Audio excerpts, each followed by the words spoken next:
হবে। বাসর রাত বলে কথা নয়, বাসর ঘর সাজাতে হবে, সাজানোই সুন্নাত।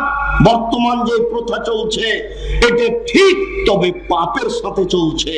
পাপ বন্ধ করে রাসূলের পদ্ধতিতে চালু করতে হবে।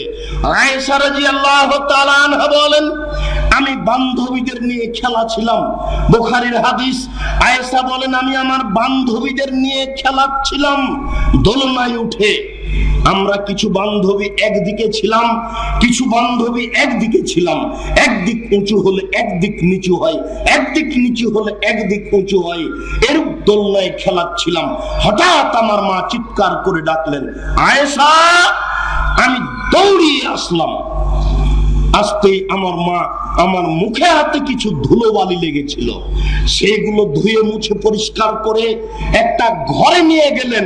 দেখি সেখানে আনসারীদের মহিলা, তারা আমাকে সুন্দরী করে সাজালেন। তবে আমি বিষয়টি বুঝতে পারছি না, ঘটনা কি।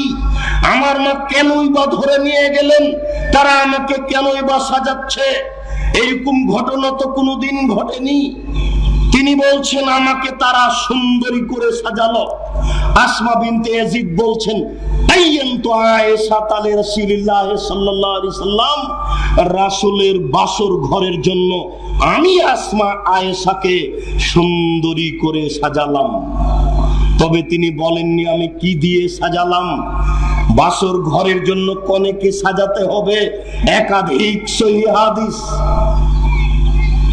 আমরা মনে করি বিউটি পার্লারে যা কিছু পাওয়া যায় হাটে বাজারে কিনে, সেইগুলি দ্বারা আপনার স্ত্রী সাজবে, এটাই ঠিক।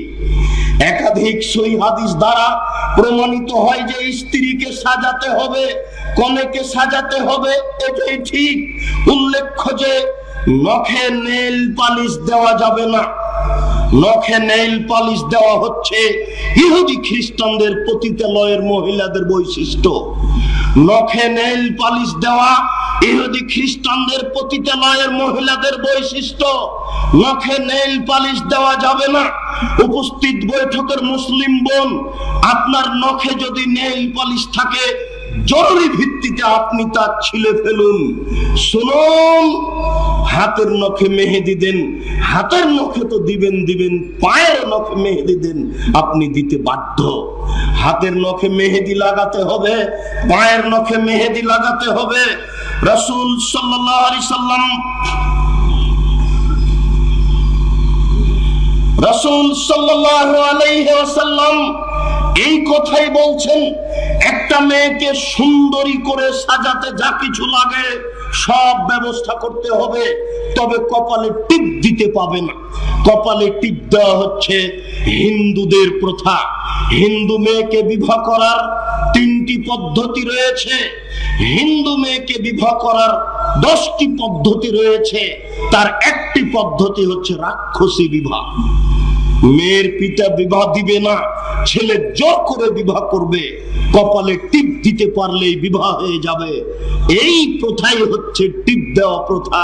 এটা হিন্দুদের কাছ থেকে এসেছে। এই জন্য কনের কপালে টিপ দেওয়া যাবে না, নখে নেইল পালিশ দেওয়া যাবে না। এছাড়া সবকিছু করে তাকে সুন্দরী করে সাজাতে হবে, এটাই ঠিক। শুনুন, ভুরু তুলে ভুরু চিকন করা যাবে না, হারাম। ভুরু তুলে ভুরু চিকন করা যাবে না, হারাম। এটা সৃষ্টির পরিবর্তন।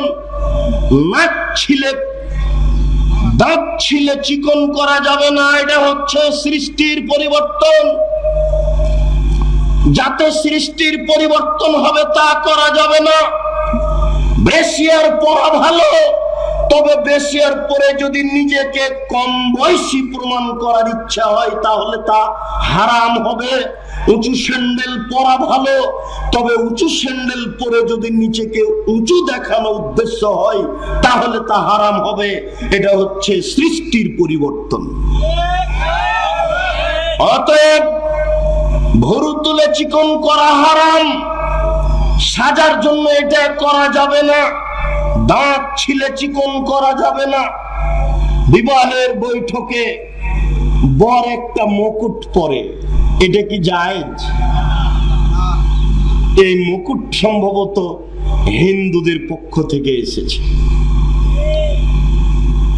সুন্দর হওয়া যায়, তবে তাদের যেগুলি সেগুলি গ্রহণ করা যাবে না। কথার মধ্যে একটা কথা ছেড়ে চলে এসেছি, বুঝলাম না, এমনটা হয় না। বলছিলাম আমি ভয় করি আমার উম্মতের কয়েকটা জিনিসের, 3টে জিনিসের। তার একটা ভয় হচ্ছে হুজুরদের, আর 2টা ভয়ের কথা তো বলিনি। তিনি বলছেন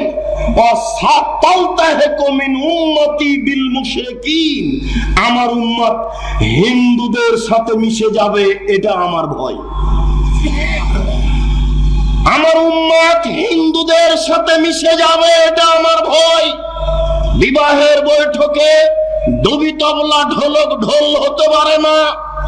বিবাহের বৈঠককে ভিডিও করা যায় না। এগুলোই হচ্ছে হিন্দুদের সাথে মিশে যাওয়া কাজ। সাবধান থাকুন। তিনি বলেন আমার উম্মত মূর্তি পূজা করবে, এটাই আমার ভয়। 3টে ভয়ের কথা বললেন। 1 নম্বর, তিনি ভয় করে গেছেন ওলামাদেরকে, আলেমি তার ধর্মের ক্ষতি করবে। 2 নম্বর, ভয় করেছেন আমার উম্মত হিন্দুদের সাথে মিশে যাবে। 3 নম্বর, তিনি ভয় করেছেন আমার উম্মত মূর্তি পূজা করবে। মূর্তিকে সম্মান করলেই মূর্তিকে পূজা করা হয়। দেশের মোড়ে মোড়ে মূর্তি তৈরি করা, বাড়িতে সুন্দর করে ছবি ঝুলিয়ে রাখা, এই হচ্ছে মূর্তিকে সম্মান করা। আল্লাহ রাসূল এটাই বললেন আমার উম্মত মূর্তি পূজা করবে, এটা আমার ভয়। আমার উম্মত হিন্দুদের সাথে মিশে যাবে, এটা আমার ভয়। আমার ভয় আলেম ওলামা আমার ধর্মের বিকৃত ঘটাবে, এটা আমার ভয়। সম্মানিত 25 বছর বয়সে হয়েছে, এখন তো আমার 9 বছর বয়স। এরকম তো কোনোদিন ঘটেনি। আমার মা একটা ঘরে নিয়ে গেলেন, সেই ঘরে কেউ নেই, শুধু আল্লাহর রাসূল। আমার মা আমাকে ঘরে রেখে বের হয়ে চলে আসলেন, কিছু বললেন না। একটু পরেই আসমা বিনতে ইয়াজিদ 1 গিলাস শরবত নিয়ে ওই ঘরে ঢুকলেন। শরবত নিয়ে ঢুকে আমাকে বলছেন, আয়েশা এই গিলাস নাও, রাসূলের হাতে দাও। আমি তো লজ্জা পেয়ে গেলাম, আমি রাসূলের হাতে কোনোদিন কিছু দিইনি। রাসূলের পাশে গিয়ে দাঁড়িয়েছে এমনটা আমার মনে হয় না। আমি লজ্জা পেয়ে গেলাম, মাথা নিচু করে নিলাম। আসমা আমাকে এক ধমক লাগালো, গ্লাস নাও, রাসূলের হাতে দাও। আমি লজ্জা করে গ্লাসটা নিয়ে রাসূলের হাতে দিলাম। রাসূল শরবত পান করলেন, এরপরে আমাকে বললেন তুমি নাও, তুমি পান করো। আমি গিলাসটা নিয়ে আমি শরবত পান করলাম। তারপরে তিনি বললেন গিলাসটা আসমাকে দাও, ও পান করুক। আসমাকে দাও বলতে চট করে আসমা বলে বসলেন, আল্লাহ রাসূল গিলাসটা আপনার হাত থেকে নিতে চাচ্ছি। আল্লাহ রাসূল গিলাসটা আপনার হাত থেকে নিতে চাচ্ছে। আচ্ছা আচ্ছা ঠিক আছে, আয়েশা গিলাসটা দাও। আসমা আল্লাহ রাসূল আয়েশার হাত থেকে গিলাসটা নিলেন। আসমার রাসূলের হাত থেকে গিলাসটা নিয়ে রাসূল যেখানে মুখ লাগিয়ে শরবত পান করেছেন, সেখানেই মুখ লাগিয়ে আসমা বিনতে ইয়াজিদ সেই গিলাসের শরবত পান করলেন। বোঝা যাচ্ছে বাসর ঘর সাজাতে হবে, মিঠাইয়ের ব্যবস্থা করতে হবে। বাসর ঘর সাজানো সুন্নাত, মিঠাইয়ের ব্যবস্থা করা সুন্নাত। এরপরে চলেন পরের সূত্র। উলট পালট হয়ে গেলে আদর্শ পরিবার উল্টে যাবে। বাসর ঘরে ঢুকে স্ত্রীর মাথায় হাত দিয়ে দোয়া করতে হবে, আল্লাহুম্মা ইন্নী আসআলুকা খাইরাহা ওয়া খাইরা মা জাবালতা আলাইহি ওয়া আউযুবিকা মিন শাররিহা ওয়া শাররি মা জাবালতা আলাইহি। আপনি স্ত্রীর মাথায় হাত দিয়ে দোয়া পড়বেন, আল্লাহ আমি আমার এই স্ত্রীর কল্যাণ চাচ্ছি, যে কল্যাণ দিয়ে তুমি সৃষ্টি করেছ সেই কল্যাণ চাচ্ছি প্রতিপালক। এর ভিতরে যে অনিষ্ট রয়েছে, এর ভিতরে যে পাপ রয়েছে, এর ভিতরে যে ক্ষতি রয়েছে, এর ভিতরে যে পারিবারিক দুর্বলতা রয়েছে, এ থেকে আমি তোমার কাছে বাঁচতে চাচ্ছি প্রতিপালক। যেই অনিষ্ট দিয়ে, যেই পারিবারিক দুর্বলতা দিয়ে, যেই পারিবারিক ক্ষতি দিয়ে একে সৃষ্টি করা হয়েছে, সেই ক্ষতি থেকে আমি তোমার কাছে বাঁচতে চাচ্ছি। যদি বাসর রাতে এই দোয়া না পড়া হয় তাহলে পরিবার আদর্শ হবে না, শয়তানের ক্ষমতা থেকে যাওয়া। দোয়া পড়ার পরে 2 রাকাত সালাত হবে। বিবাহের বৈঠকে চাপায় নবাবগঞ্জে মাওলানা সাহেব বলেন, এই ছেলে উঠো, 2 রাকাত নামাজ পড়ো। শুকরিয়া, বিবাহের বৈঠকেই তার কাছে নামাজ পড়িয়ে নেই। আমার খুব মনে হচ্ছে মাওলানা রমজান আলী সাহেব আমার চাচাতো ভাইকে বললেন বিবাহ পড়ার পরেই, 2 রাকাত নামাজ পড়ো। বিবাহের বৈঠকে বৈঠক শেষে নামাজ পড়লে পাপ হবে, হতে হবে। রাসূলকে অপমান করে নেকি হয় না, রাসূলকে উপেক্ষা করে নেকি হয় না। বাসর ঘরে 2 রাকাত নামাজ পড়তে হবে। বর আগে দাঁড়াবে, কনে পিছনে দাঁড়াবে, পাশাপাশি দাঁড়িয়ে নারী পুরুষ নামাজ হয় না, মা বেটাও হয় না, কোনদিন হবে না। নারী পুরুষ পাশাপাশি দাঁড়িয়ে নামাজ পড়তে পারে না। জামাতবদ্ধ নামাজ হলে, জামাতবদ্ধ সালাত হলে পুরুষ আগে দাঁড়াবে, নারী পিছে দাঁড়াবে, বর আগে দাঁড়াবে, কনে পিছে দাঁড়াবে। ফরজ সালাত হলে বরকেই বা স্বামীকেই একামাত দিতে হবে, নফল সালাতে কোনো একামাত নেই। শুনুন, স্বামী স্ত্রী পাশাপাশি সালাত আদায় করতে পারে যখন স্বামী তার নিজের সালাত আদায় করে, আর আপনার স্ত্রী আপনি তার সে নিজের সালাত আদায় করে, তখন পাশাপাশি দাঁড়াতে পারেন। বুঝাতে পারলাম না?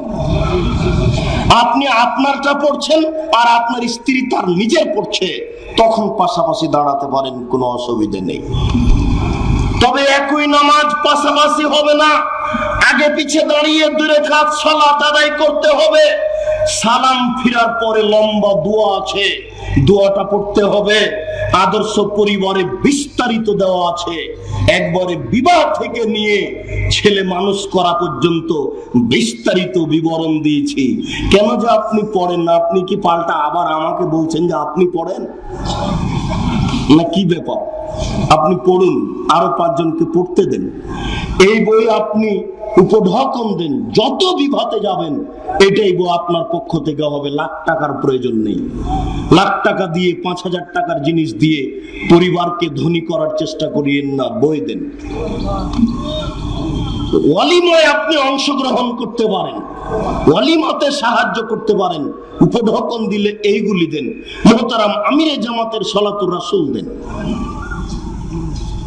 তাহলে পরিবারটা রাসূলের পদ্ধতিতে গড়ে উঠবে।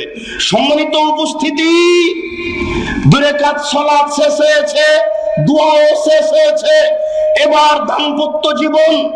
আবু হুরায়রা রাদিয়াল্লাহু তাআলা আনহু বলেন, রাসূল সাল্লাল্লাহু আলাইহি সাল্লাম বলেছেন, এটা ইযা তাহাদুকুম আহলাহু ফালিয়াকুল বিসমিল্লাহ আল্লাহুম্মা জান্নিবনা শাইতান ওয়া জান্নিবিশ শাইতান মা রাযাকতানা। হে আল্লাহ, আমরা স্বামী স্ত্রী তোমার নামেই দাম্পত্য জীবনে যাচ্ছি, প্রতিপালক তুমি আমাকে আর আমার স্ত্রীকে শয়তানের ক্ষতি থেকে রক্ষা করো। প্রতিপালক, আমাদের এই দাম্পত্য জীবনে যদি তুমি কোনো সন্তান দান করো, তাহলে তুমি সেই সন্তানকে, সেই ছেলেকে, সেই মেয়েকে শয়তানের ক্ষমতা থেকে রক্ষা করো। শয়তান যেন এই ছেলে মেয়ের উপরে কোনো ক্ষমতা প্রয়োগ না করতে পারে। এই দোয়া আপনি পড়ুন, তাহলে আপনার পরিবার আদর্শ হবে। দোয়া ভুলে গেলে এই পরিবার আদর্শের আশা করা যায় না। সকাল হলো, বাসর ঘর শেষ হলো, এখন চলে আসলো ওয়ালিমার পালা। 7 দিন পরে ওয়ালিমা হয় না। বাসর ঘরের সকালে ওয়ালিমা হয়, যার যত টাকা বেশি ওয়ালিমা তত বড় হবে। পয়সা কম হলে 10 জন হবে, পয়সা বেশি হলে গ্রামবাসী হবে, তার চেয়ে বেশি হলে ইউনিয়নবাসী হবে, তার চেয়ে বেশি হলে থানাবাসী হবে, তার চেয়ে বেশি হলে গোটা জেলার লোক খাবে। যার যত পয়সা বেশি ওয়ালিমা তত বেশি হবে। ওয়ালিমায় এসে সবাই বর এবং কনের জন্য দোয়া করবে, আল্লাহ তোমাদেরকে হেফাজতে রাখুক, কল্যাণে রাখুক। শুনুন, যত মানুষকে দাওয়াত দেওয়া হয়েছে ওয়ালিমায়, সমস্ত মানুষকে উপস্থিত হতে হবে। আল্লাহর নবী বলেছেন, যদি দাওয়াতে উপস্থিত না হয় তাহলে সে রাসূলের নাফরমানি করলো। আল্লাহর নবী বলেছেন, যে ব্যক্তি দাওয়াতে উপস্থিত হলো না সে রাসূলের নাফরমানি করলো। শুনুন, দাওয়াত কবুল করা জরুরি। এসে দেখছেন যে ভিডিও হচ্ছে, থাকা যাবে না। এসে দেখছেন বর কনেকে ভিডিও করা হচ্ছে, এসে দেখছেন বাড়িতে ঘরে মূর্তি আছে, এই বাড়িতে দাওয়াত খাওয়া যাবে না। শুনুন, বাড়িতে ছবি থাকলে আল্লাহর নবীর বাড়ি থেকে জিবরাইল ফিরে গেছেন। আল্লাহর নবীর বাড়ি থেকে জিবরাইল ফিরে গেছেন। আল্লাহর নবী একদিন সকাল করলেন চিন্তিত অবস্থায়। তিনি বলছেন, মাইমুনা, আমি দুঃখিত, জিবরাইল আমার সাথে ওয়াদা করেছিলেন রাতে আসবেন, সকাল হয়ে গেল। মাইমুনা, জিবরাইল যে কেন আসলো না আমি বুঝতে পারলাম না। তবে আমার মনে হচ্ছে আমার খাটের নিচে একটা কুকুরের বাচ্চা আছে, হয়তো বা এটাই হতে পারে। কুকুরের বাচ্চাকে সরিয়ে দিয়ে তিনি নিজ হাতে পানি নিয়ে যেখানে কুকুরের বাচ্চা ছিল সেখানে পানি ছিটিয়ে দিলেন। বোঝা যাচ্ছে কুকুর চলে যাওয়ার পরে ওখানে একটা কুকুরের মন্দ প্রতিক্রিয়া ক্ষমতা থেকে যায়, নইলে তিনি পানি দিচ্ছেন কেন? কুকুর তো উঠে চলে গেছে, কুকুরকে বের করা হয়েছে, এরপরেও তিনি নিজে হাতে পানি ওখানে দিলেন কেন? পানি না দেওয়া পর্যন্ত জিবরাইল ভিতরে আসবেন না। সন্ধ্যা হলো, জিবরাইল চলে এসেছেন। আল্লাহর নবী বললেন, জিবরাইল, আপনি আমার সাথে ওয়াদা করেছিলেন গত রাতে আসার, আসলেন না কেন? তো জিবরাইল বলছেন, জি এসেছিলাম, দেখি আপনার বিছানার নিচে কুকুর। ফেরেশতা ওই সব ঘরে ঢুকে না যে ঘরে ছবি থাকে, যে ঘরে কুকুর থাকে। আমি জিবরাইল আপনার বিছানার নিচে কুকুর দেখে ফিরে গেছি। তাহলে জিবরাইল ফিরে গেলেন নবীর বাড়ি থেকে। আলী রাদিয়াল্লাহু তাআলা আনহু দাওয়াত দিলেন আল্লাহর নবীকে খাওয়ার জন্য। পরস্পরে দাওয়াত দেওয়া ভালো। রাসূল আসলেন, দেখলেন আলীর বাড়িতে ছবি, ফিরে যাচ্ছেন। আলী বলছেন, আপনার জন্য আমার পিতামাতা উৎসর্গ কুরবান হোক। আল্লাহর নবী ফিরে যাচ্ছেন কেন বুঝলাম না। আলী, যে ঘরে ছবি থাকে সেই ঘরে ফেরেশতা প্রবেশ করে না, তাই আমি ফিরে গেলাম, তোমার বাড়িতে আমার থাকা হবে না। উমর সিরিয়া গেলেন।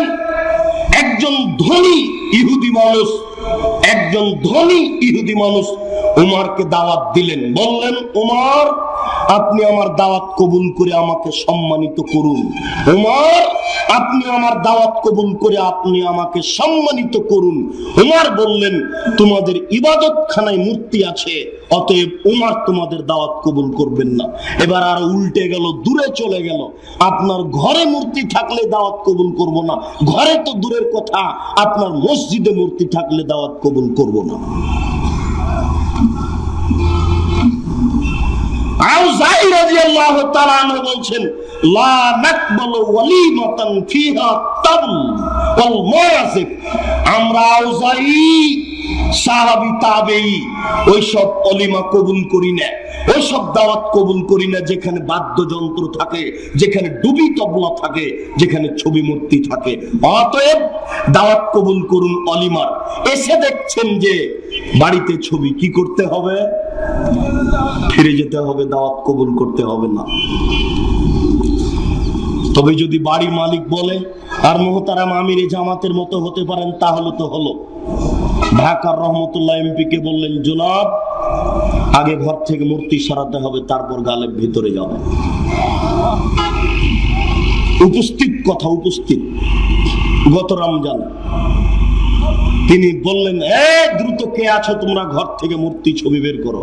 সারা ঘরের চতুর্দিকে। ওইখানেরই আপনার চেয়ারম্যান মাহফুজ দাওয়াত দিয়েছিলেন আমাকে। রমজান মাসে ঘুরে ঘরে ঢুকে দেখি চতুর্দিকে মূর্তি। আমি বললাম, জি না, হবে না। আমি বের হয়ে গেলাম। চেয়ারম্যান সাহেব বললেন, বাড়ি যদি ছবি থেকে মুক্ত করতে পারি, মূর্তি থেকে মুক্ত করতে পারি, তাহলে আব্দুর রাজ্জাক বিন ইউসুফকে দাওয়াত দেব, তাছাড়া আর দেব না। বাড়ি একবারে ছবি মূর্তিকে মুক্ত করে তিনি দাওয়াত দিলেন। মাগরিবের পরে দিনাজপুর চামড়াপটি শহরে পৌঁছিলাম। দেখলাম সেই দিনের একজন দিনাজপুরের বড় আলেম, নামটা উল্লেখ করছি না, কষ্ট পাবেন, বড় আলেম ভিতরে ঢুকে আছেন। আপনার ওটা হচ্ছে আওয়ামী লীগের কার্যালয়, চতুর্দিকে মূর্তি। দরজায় দাঁড়িয়ে আমি সালাম দিয়ে বলছি, হুজুর কি খবর, আপনি বসে আছেন যে, চতুর্দিকে মূর্তি, মূর্তির মধ্যে বসে আছেন। একটু হাসি দিয়ে বললেন, আব্দুরাজ্জাক, আরে আপনি তো মুহাদ্দিস মানুষ। একটু হাসি দিলেন, আর কিছু বললেন না। আমি বললাম, এই শোনো, ভালো যদি থাকার ব্যবস্থা না থেকে বান্দা এখনই পাল্টা ফিরে যাবে রাজশাহী। তাড়াহুড়া করে একটা ছবি মূর্তি মুক্ত ঘরে নিয়ে গেল। আমার বক্তব্য দেওয়ার পরে উনি বক্তব্য দিতে উঠলেন। সালাম দেওয়ার 2-3টা কথার পরে আর কথা বের হচ্ছে না। কথা বন্ধ হতে হতে কথা বন্ধ হয়ে গেল। ওখান থেকে ঢাকা নিয়ে যাওয়া হলো। 15 দিন পরে তিনি দুনিয়া থেকে বিদায় নিলেন। আল্লাহ তাকে মাফ করুন। আল্লাহ মাগফির লাহু ওয়া রাহমাহু। বলছিলাম, অলিমার দাওয়াত দিতে হবে, কবুল করতে হবে রাসূলের পদ্ধতিতে। অলিমা হয়ে গেল, দিন যায় রাত্রি যায়, দিন যায় রাত্রি যায়, সন্তান প্রসব হলো। আদর্শ পরিবারের পদ্ধতি, সন্তান প্রসব হলো। প্রসব হওয়ার সাথে সাথেই বাচ্চার কানের পাশে আজান দিতে হবে।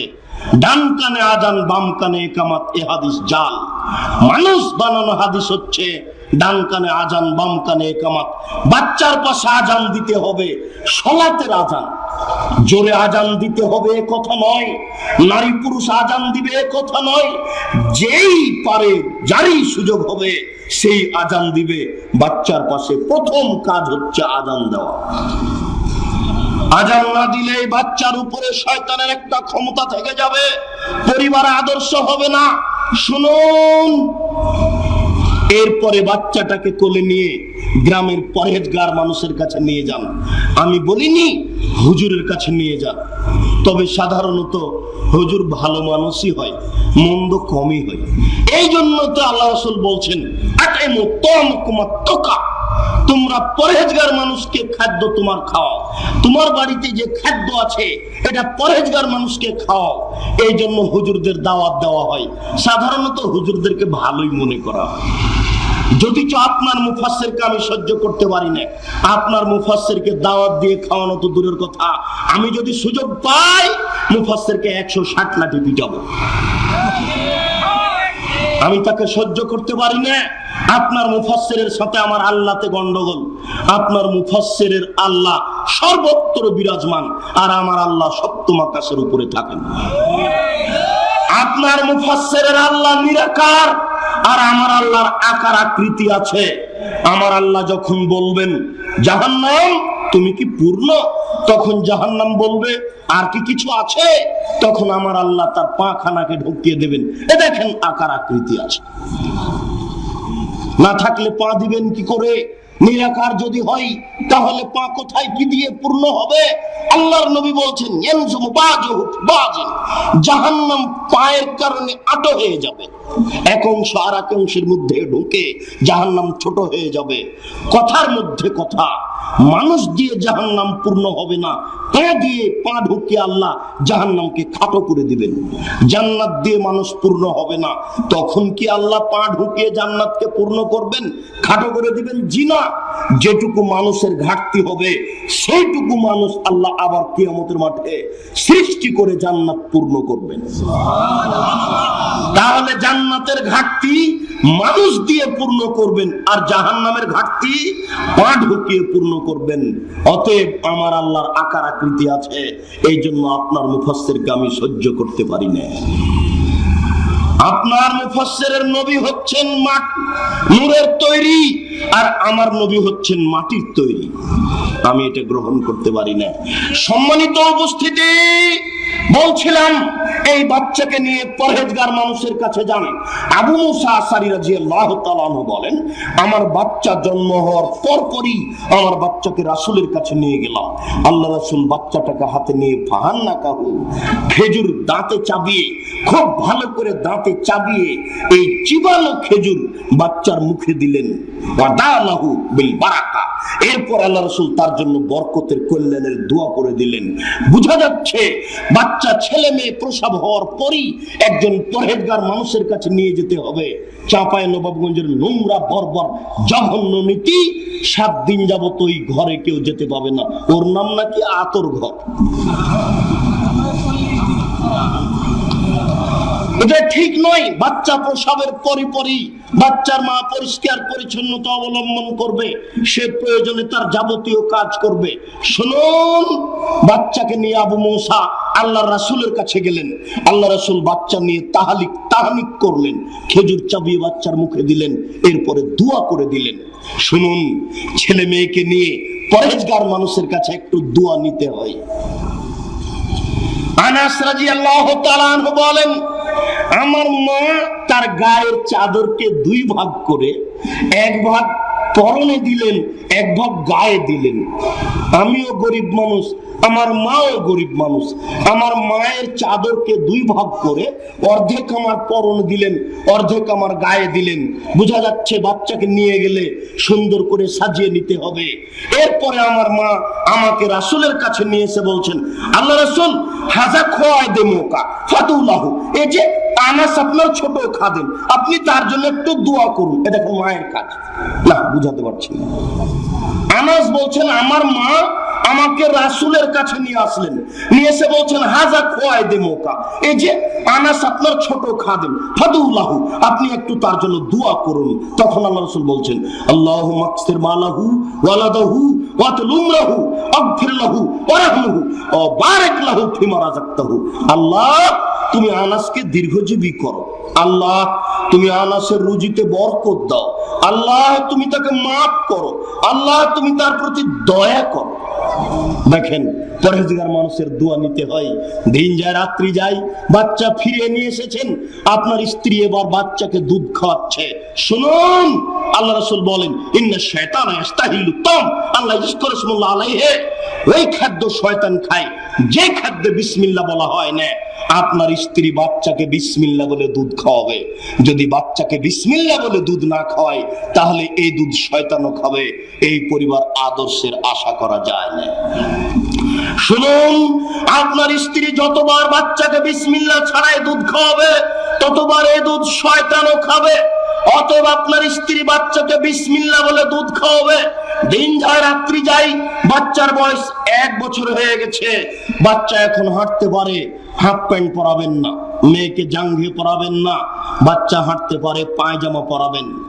শুনুন, টাকনুর উপরে থাকে যেন। এখানে যত মানুষ আছে সবাইকে লক্ষ্য করে বলছি, তদন্ত করলে দেখা যাবে শতকরা 98 জন মানুষের ছেলের পায়জামা প্যান্ট টাকনুর নিচে আছে, আপনারও আছে। অথচ একটা লোক চুরি করলে জাহান্নামে যাবে, এ কথা আল্লাহ রাসূল বলেননি।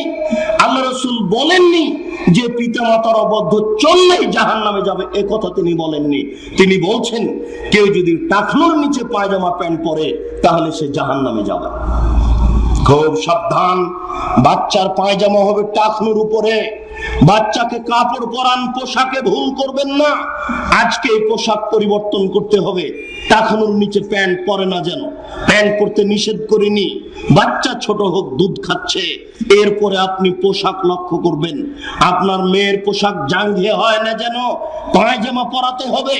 মেয়ে পায়জামা পরে আপনার সামনে দৌড়াদৌড়ি করবে। দিন যায় রাত্রি যায়, বাচ্চার বয়স 5 বছর হয়ে গেল। শুনুন, বাচ্চাকে স্কুল পাঠাতে হবে। আল্লাহ রাসূল বলেন, মান কানাত লাহু ওয়ালিদা, কারো যদি একটা দাসী থাকে, কাজের মেয়ে থাকে, ফাল্লামাহা ফাসানা তালিমাহা, তাকে শিখিয়ে দিল, সুন্দর শিখিয়ে দিল। ওয়াদাবাহা ফাসানা তাদিবাহা, তাকে শিষ্টাচার শিখিয়ে দিল, সুন্দর শিষ্টাচার শিখিয়ে দিল। ফালাহু আজরান, তার জন্য ডবল নেকি। শুনুন, সব শিক্ষা সুন্দর নয়। আল্লাহর নবী বলছেন, ইরফল ইলম, বিদ্যে উঠে যাবে, ওয়াকসরাল জাহাল, মূর্খতা বেড়ে যাবে। তিনি বলেন, ইরফল ইলম, বিদ্যে উঠে যাবে, ওয়ানজুল জাহাল, মূর্খতা বর্ষণ হবে। আমরা শুনেছি, জানি যে বৃষ্টি বর্ষণ হয়, আল্লাহ রাসূল বলছেন মূর্খতা বর্ষণ হবে। শুনুন, সব শিক্ষা সুন্দর নয়। যে শিক্ষা আপনার বাচ্চাকে টাকনুর নিচে প্যান্ট পরিয়েছে, সেই শিক্ষা সুন্দর নয়। যে শিক্ষা আপনার বাচ্চার দাড়ি চেঁচেছে, সেই শিক্ষা সুন্দর নয়। শুনুন, যে শিক্ষা আপনার বাচ্চাকে ভিডিও সেট মোবাইল দিয়ে রাত দিন উলঙ্গ মেয়েকে দেখাচ্ছে, সেই শিক্ষা সুন্দর নয়। শুনুন, যে শিক্ষা আপনার হেডমাস্টারকে শহীদ মিনার তৈরি করতে বলেছে সেই শিক্ষা শিক্ষা নয়। শুনুন, যে শিক্ষা আপনার মেয়ের নখকে বড় করেছে সেই শিক্ষা শিক্ষা নয়। শুনুন, যে শিক্ষা আপনার মেয়েকে নগ্ন করেছে, ফতোয়া গায়ে তুলেছে, এই শিক্ষা শিক্ষা নয়। শুনুন, যে শিক্ষা আপনার গাড়িতে কুকুরের মূর্তি তুলেছে সেই শিক্ষা শিক্ষা নয়। শুনুন, যে শিক্ষা আপনার শোকেজে ছবি মূর্তি পুতুল তুলেছে সেই শিক্ষা শিক্ষা নয়। এই জন্য আল্লাহ রাসূল বললেন যে বিদ্যে উঠে যাবে, মূর্খতা বেড়ে যাবে। 10 বছর পূর্বে এই গ্রামে যত শিক্ষিত ছিল আজকে তার কম না বেশি বলেন তো? আজকে তো বেশি। নবী তো বলেছেন যে মূর্খতা বেড়ে যাবে, বিদ্যে উঠে যাবে। আমরা দেখছি বিদ্যে বেড়ে গেছে, বাড়ছে। তাহলে কি নবী মিথ্যা কথা বলেছেন? নাউজুবিল্লাহ, নবী তো মিথ্যা কথা বলেননি। তাহলে কোন বিদ্যে? আপনার বিদ্যে। আপনার বিদ্যেকে আল্লাহ রাসূল নাকচ করলেন। শুনুন, ভুল করলেন।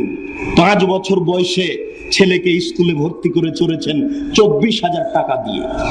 এরপরে বাচ্চা তো স্কুলে যায়, বাচ্চার মাও যায়। চেষ্টা করেন এই শিক্ষাকে আমরা নাকচ করিনি। তবে শুনুন, আল্লাহর নবী বলেন বিদ্যা অর্জনকারীর পায়ের নিচে ফেরেশতারা পর বিছায়।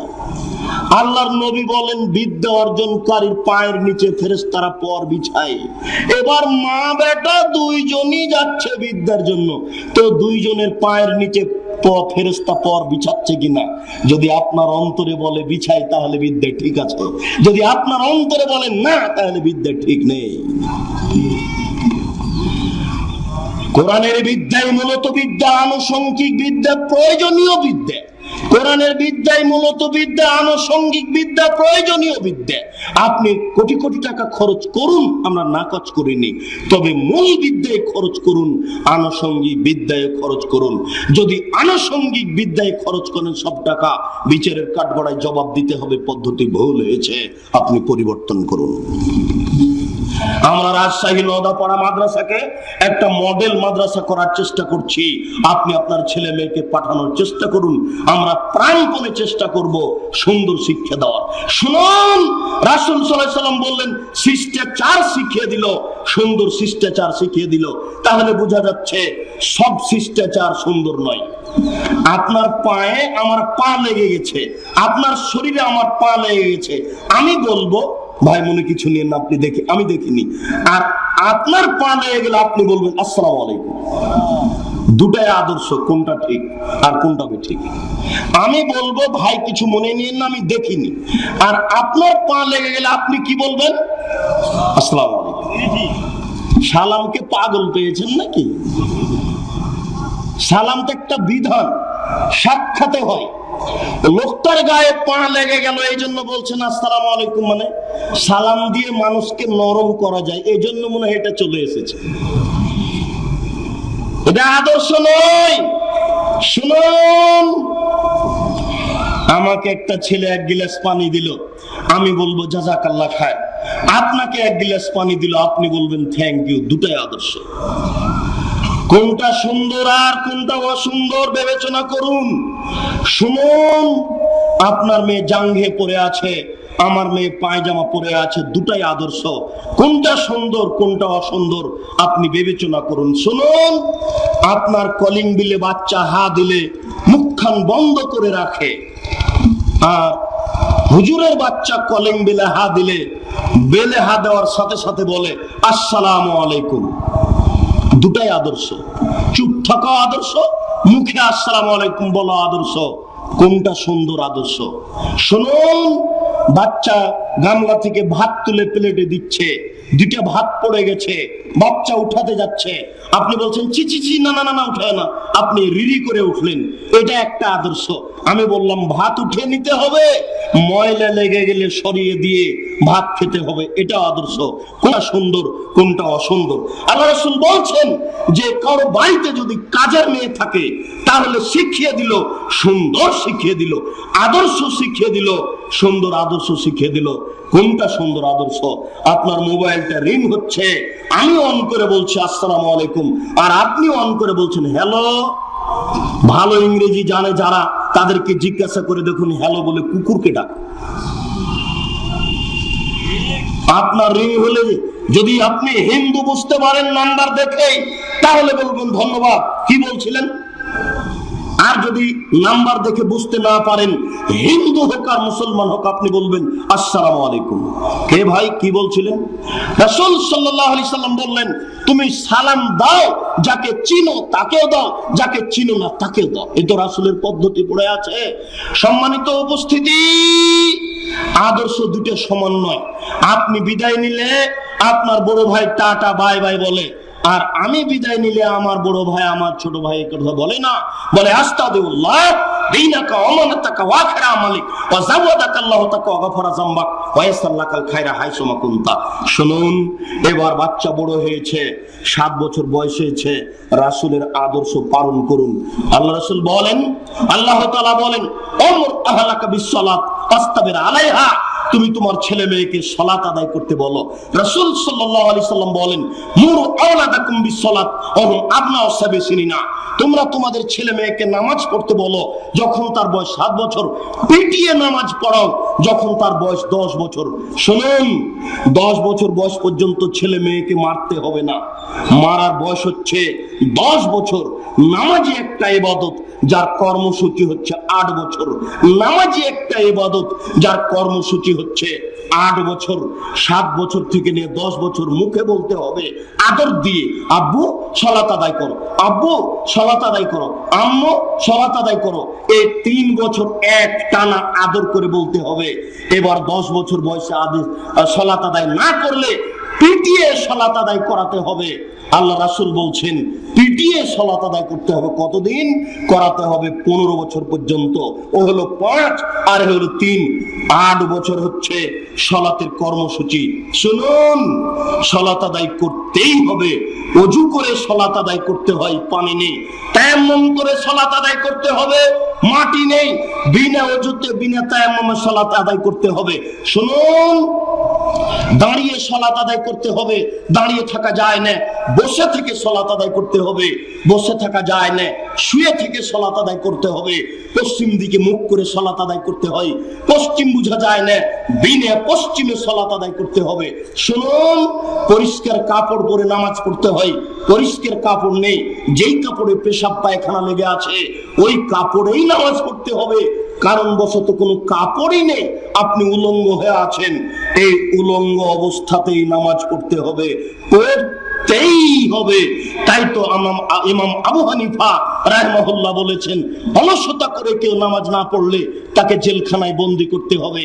ইমাম আহমদ বিন হাম্বল রাহিমাহুল্লাহ বলেছেন, অলসতা করে কেউ যদি নামাজ না পড়ে তাহলে তাকে হত্যা করতে হবে। আরবি বিদ্বানগণ বলছেন, স্বামী নামাজ পড়ে স্ত্রী পড়ে না, স্ত্রী পড়ে স্বামী পড়ে না, তাহলে বিভাগ কেটে গেছে। চেয়ারম্যান লাগে না, মেম্বার লাগে না, কোর্ট কাচারি লাগে না, খাতা কলম লাগে না, এমনিতেই গেছে। শুনুন, নামাজ একটা ব্যতিক্রম ইবাদত, যার কোনো বদল চলে না। আপনার ছেলে মেয়েকে নামাজ পড়তেই হবে বাধ্য। 10 বছর বয়সের ছেলে মেয়ে আপনার বাড়িতে থাকে, নামাজ পড়ে না, এমনটা হয় না যেন। আজকে থেকে আপনি প্রস্তুতি নিন। আল্লাহ, তুমি বড় দয়াবান, তুমি বড় রহমান, তুমি আমাদের প্রতি বিশেষ দয়া করো, যেন আজ থেকে আমার পরিবার, আমার ছেলে মেয়ে 5 ওয়াক্ত নামাজ পড়ে। আল্লাহুম্মা আমিন। শুনুন, রাসূল সাল্লাল্লাহু আলাইহি সাল্লাম বলেন, আর রাজুলু সাইয়্যিদ আল মারাতু সাইয়্যিদা, আপনি হচ্ছেন এই বাড়ির কর্তা আর আপনার স্ত্রী হচ্ছে কর্ত্রী। নিজের কাজ করে যেই তাকে বলে কর্মী, অপরের কাজ করে যে দেখে যে তাকে বলে কর্তা। নিজের কাজ করে যে তাকে বলে কর্মী, অপরের কাজ দেখে যে তাকে বলে কর্তা। আপনি হচ্ছেন এই বাড়ির কর্তা। ভুল বুঝিয়েন না, আপনি যদি মারা যান তাহলে আপনার পরিবার মাঠে মারা যাবে। আপনার আদর্শ যদি ফেল হয় তাহলে আপনার পরিবার মাঠে মারা যাবে। দুঃখিত, আপনাকে বুঝাতে পারলাম না কর্তা কাকে বলে। নিজে নামাজ পড়ে এসেছেন, ছেলে মেয়েকে পড়াতে হবে। শুনুন, আপনার স্ত্রী ছোট ব্লাউজ পরে মাঠে ঘুরে বেড়াচ্ছে, আপনার স্ত্রী আজকে এই সম্মেলনে ছোট ব্লাউজ পরে এসেছে, অথচ আমি আব্দুর রাজ্জাক আপনার স্ত্রীকে এর পূর্বে বহুদিন পূর্বে বলেছি, মুসলিম বোন আপনি আদর্শ পরিবর্তন করুন, আপনি সালোয়ার কামিজ মিক্সি চাদর পরুন। এর জবাব আপনাকে দিতে হবে। আপনি এই বাড়ির কর্তা, আপনার স্ত্রীর পাপ আপনাকে বহন করতে হবে। শুনুন, যেদিন থেকে বিবাহ করেছেন সেদিন থেকে মরা পর্যন্ত আপনার স্ত্রী যত পাপ করবে সমস্ত পাপের সমপরিমাণ পাপ আপনার হবে। অতএব নিজেকে কর্তা মনে করে কাজ করার চেষ্টা করুন। শুনুন, রাসূল সাল্লাল্লাহু আলাইহি সাল্লাম বলেন, ওয়াকিফুম ফিল্লাহ, তুমি তোমার পরিবারকে আল্লাহর ভয় দেখাও। বুঝলাম না, বাচ্চা বড় হয়ে গেছে, কোনদিন আল্লাহর ভয় দেখান? কি আল্লাহর ভয় দেখান? আপনি তো আরো ফাঁকি দেওয়ার জন্য বলেন, এই বেটা চালাকি করে এই জিনিসটা নিয়ে নিবা, চালাকি করে জিনিস বিক্রি করবা, এইভাবে কলা কৌশল আপনি বাচ্চাকে বুঝিয়ে দিচ্ছেন। ছিঁড়ে টাকা বাচ্চার কাছে থেকে গেছে, তখন আপনি বাচ্চাকে বলছেন পাগল, টাকাটা চালিয়ে দিতে পারিসনি, কৌশলে টাকাটা চালিয়ে দিবি, তাহলে আপনার ছেলেকে ক্ষতি আপনি শিখিয়ে দিচ্ছেন। অথচ আল্লাহর রাসূল বলছেন যে তুমি তোমার পরিবারকে আল্লাহর ভয় দেখাও। শুনুন, আল্লাহর ভয় আজকের বক্তব্যের শেষ অংশে এসে তিনটি আদর্শ আপনার সামনে পেশ করছি। লোকমান হাকিম তার ছেলেকে বললেন, বৎস, লা তুশরিক বিল্লাহ, ইন্নাশ শিরকা লাযুলমুন আযীম।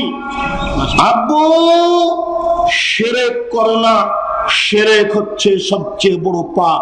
পিতার প্রথম কাজ পরিবারকে আদর্শ করার, পিতার বিবাহের পরে ছেলে মেয়ের উপরে প্রথম কাজ। আব্বু, শিরক করো না। মুফাসসির আপনার ছেলেকে মুশরিক বানাতে চায়। শুনুন, কবি আপনার ছেলেকে মুশরিক বানাতে চায়, দেশের সরকার আপনার ছেলেকে মুশরিক বানাতে চায়। ছেলেকে রক্ষা করা বড় কঠিন আছে, সবার হাত থেকে ছেলেকে রক্ষা করতে হবে। শিরক সবচেয়ে বড় পাপ, অতএব আপনার ছেলে মেয়েকে শিরক থেকে রক্ষা করার চেষ্টা করুন। লোকমান হাকিম তার ছেলেকে বলছেন, বুনাইয়া আকিমিস সালাত, সালাত আদায় করো। ছেলে মেয়েকে নামাজ পড়ার জন্য বলুন। লোকমান হাকিম তার ছেলেকে বলছেন, বৎস, আমর আহলাকা, আমর বিল মারুফ ওয়া নাহি আনিল মুনকার, সব সময় ভালো কথা বলিও মানুষকে, মন্দ থেকে নিষেধ করো।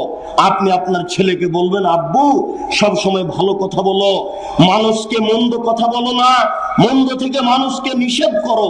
এটা পিতা হিসেবে ছেলের প্রতি দায়িত্ব। এরপরে পিতা বলবেন, আব্বু আসবির আলা মা সাবাক, তোমার এই কাজ করতে গিয়ে যে সব বালা বিপদ সমস্যা আসছে তুমি ধৈর্য ধারণ করো। জীবনে চলতে গিয়ে আব্বু অনেক সমস্যা আসবে, তোমাকে ধৈর্য ধারণ করতে হবে। পিতা হিসেবে একটু বাচ্চার উপরে আদর্শ পেশ করার চেষ্টা করুন। সম্মানিত উপস্থিতি, বক্তব্যের শেষে এসে আপনার স্ত্রীর সাথে আপনাকে নিয়ে পরিবার আদর্শ করার জন্য একটি পরামর্শ। পরিবার আদর্শ করার জন্য আপনাকে নিয়ে আপনার স্ত্রীর সাথে একটি পরামর্শ, সেটা হচ্ছে এই, একজন ইহুদি আল্লাহ রাসূলকে এসে বলল, আসসালামু আলাইকা, আপনার ধ্বংস হোক, আপনার মরণ হোক। তখন আল্লাহ রাসূল বললেন, ওয়া আলাইকা, তোমারও হোক। আল্লাহ রাসূলের এই কথা আয়েশা শুনতে পাননি বা শুনেছেন খেয়াল করেননি। যেমন ইহুদি বলেছে যে মুহাম্মাদের ধ্বংস হোক, তেমন আয়েশা একবারে ক্ষেপে উঠে আরো 5 কথা বলে নিয়েছেন, তোমার ধ্বংস হোক, তোমার মুখ হোক, তোমার এই হোক, সেই হোক। এই কথা যখন বললেন তখন আল্লাহর নবী বলছেন, আলাইকা বিররিফকে, আয়েশা তুমি নরম হও, কঠোরতা থেকে বেঁচে থাকো, কর্কশতা থেকে বেঁচে থাকো, আয়েশা তুমি নরম হও। শুনুন, আমি হলে বলতাম, খালেদা ঠিক করেছো, বেয়াদব আমার মরণ চাই, তুমি পাল্টা বলেছো, ঠিক করেছো। কথা বুঝতে পারেননি? তুমি উচিত শিক্ষা দিয়েছো। আল্লাহ রাসূল তো তা বললেন না, বলেন এক নরম হও, কঠোর হয়েও না, কর্কশ হয়েও না। শুনুন, দুনিয়াতে সবচেয়ে বড় শিক্ষিতা মহিলা হচ্ছেন আয়েশা, পৃথিবীতে সবচেয়ে বড় বুদ্ধিমতী মহিলা হচ্ছেন আয়েশা। আয়েশা, তিনি বলছেন, ফাজলু আয়েশা আলা সাইরিন নিসায়ে কাফালিস সারিদে আলা সাইরিত তামে।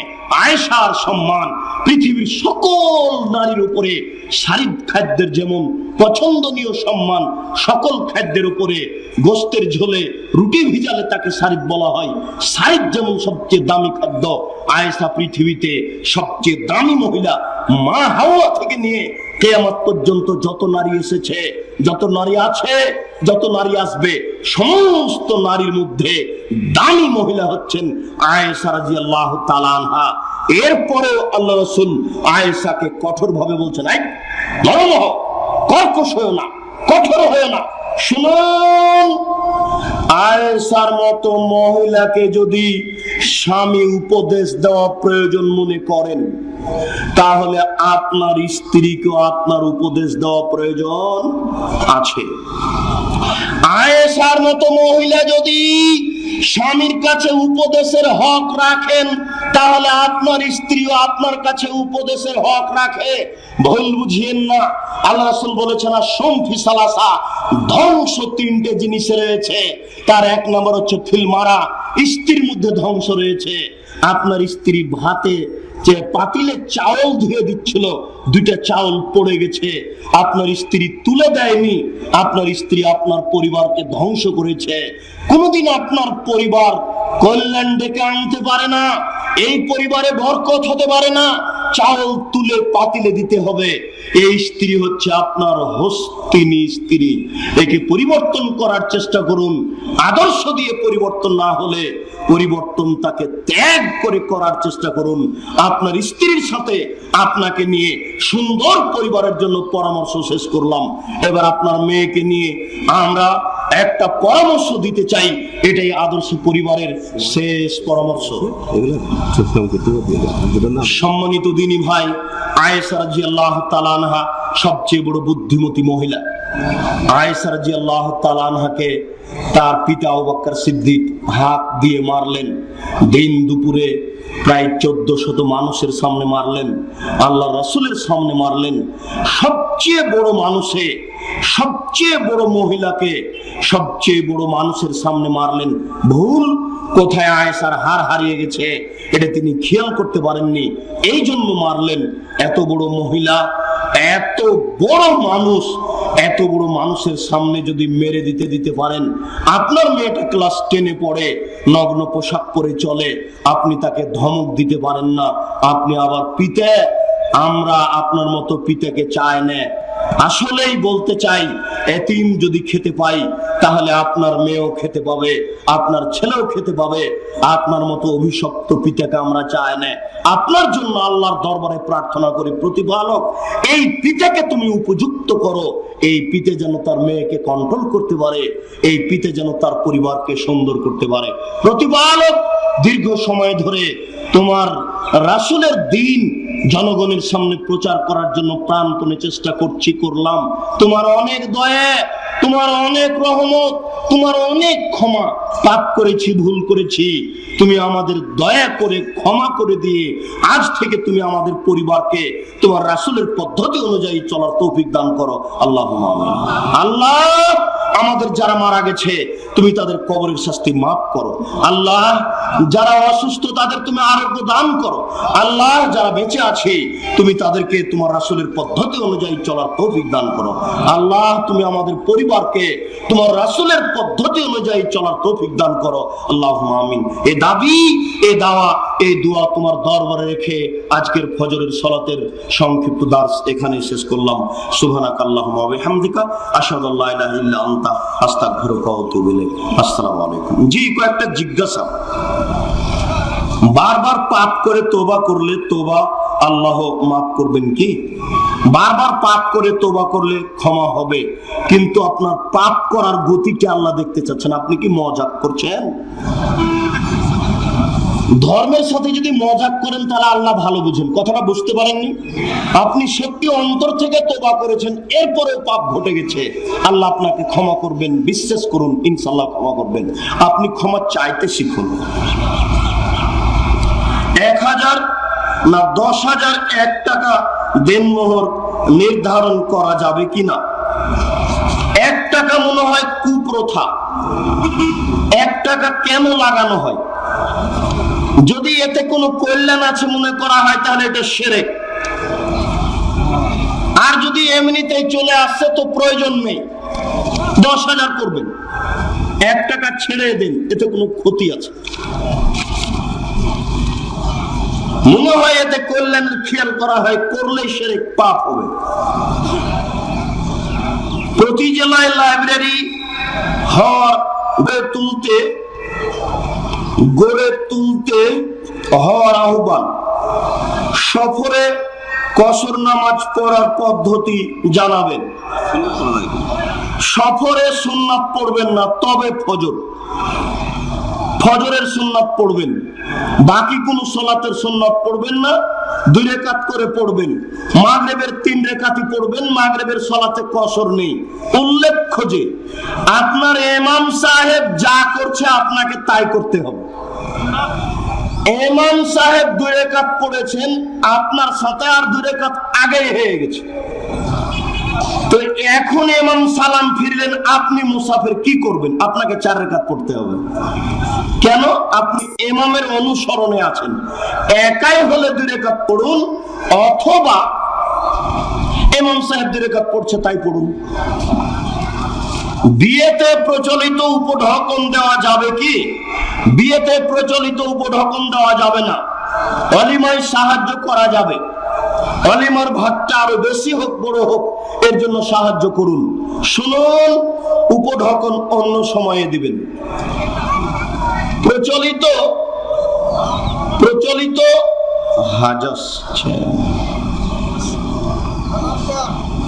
হাজার